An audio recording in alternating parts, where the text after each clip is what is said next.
For the longest time, I convinced myself that silence was wisdom. When the tension in the house reached a breaking point, I was the first to look away. When my daughter-in-law threw passive-aggressive jabs my way, I pretended I didn't hear them. When she made backhanded comments about me in front of guests, just smiled as if it were all a big joke. I told myself, if I stay quiet, my son will be happy. If I don't push back, there won't be a scene. If I swallow my pride one more time, maybe tomorrow will be better. But better never came.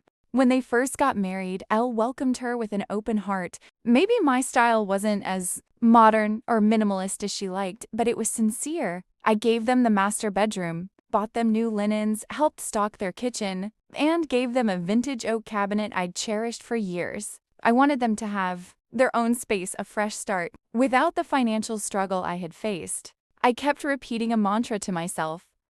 Don't interfere. Don't give unsolicited advice. Just be there if they need you. But she didn't need me to be there. She needed me to be gone. It started with the microaggressions. Don't fold the towels that way. It looks so dated. Mom, maybe you shouldn't cook tonight? We're more into organic, clean eating. Oh, look, you did it your way again. She always said these things with smile, the kind of performative smile that makes outsiders think nothing is wrong, while inside, you just want to go stand in the hallway and lean against the wall so you don't collapse into tears. The worst part wasn't that she didn't like me. I could live with that. The worst part was that my son saw it, and he stayed silent. He would adjust his fork, look at his phone, or get up to pour another cup of coffee. He would act as if her comments were white noise. Though I could see it in his eyes, he heard every word. Later, when we were alone, he'd say, "Mom, don't take it personally. That's just her personality. Please, let's not start anything. Let's not start anything." I hadn't started anything in years, but I was slowly fading away. In my own home, I began to walk on eggshells. I made sure not to set my mug down too loudly. I stopped asking questions. I stayed out of the kitchen when she was in there. I even stopped humming while I cooked, a habit Law had since I was a girl. I started to feel like a piece of outdated furniture, an old end table that everyone tolerates because they haven't figured out where to dump it yet. One evening, I made dinner. Nothing fancy, just some roasted potatoes with mushrooms, a salad, and tea. I wasn't looking for a thank you. I just wanted them to have a hot meal. After a long day at the office, my daughter-in-law walked into the kitchen, looked at the table, and let out a dry laugh. This again? Are we running a senior center cafeteria now? My son was sitting by the window. He looked up, but he didn't say a word. I started clearing an extra plate just to keep my hands busy, but she wasn't done. You know, sometimes I feel like if you didn't live here, we'd finally have a normal life. A chill went straight through me. A chill went straight through me. I didn't answer.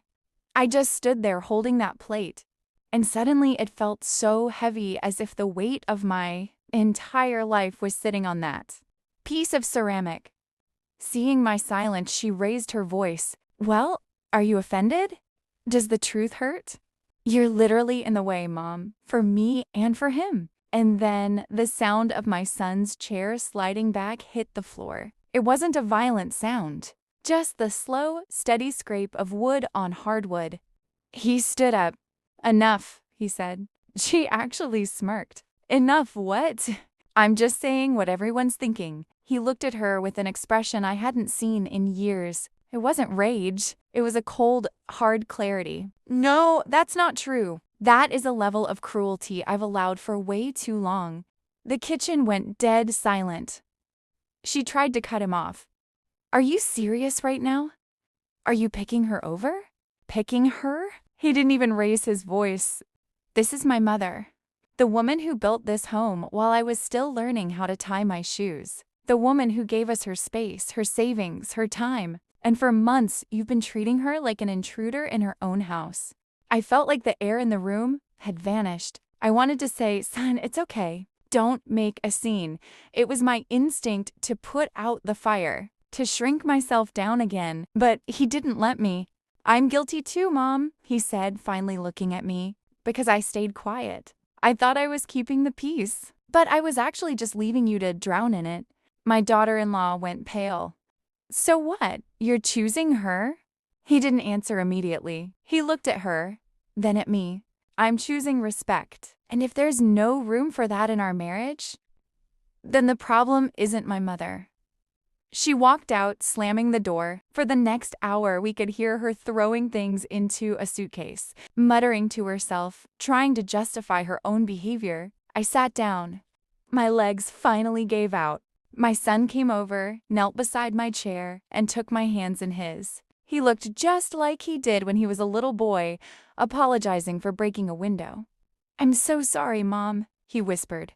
I should have said something a long time ago. And then I finally cried. Not because of the pain, I've been in pain for years. I cried because, for the first time in a long time, I was finally seen. Not as a burden, not as an old person to be managed, not as a silent shadow in the kitchen, but as a mother, as a human being, as a heart that was allowed to be tired. That night, I realized something important. Sometimes we stay silent not for the sake of peace, but to make it comfortable for someone else to be cruel.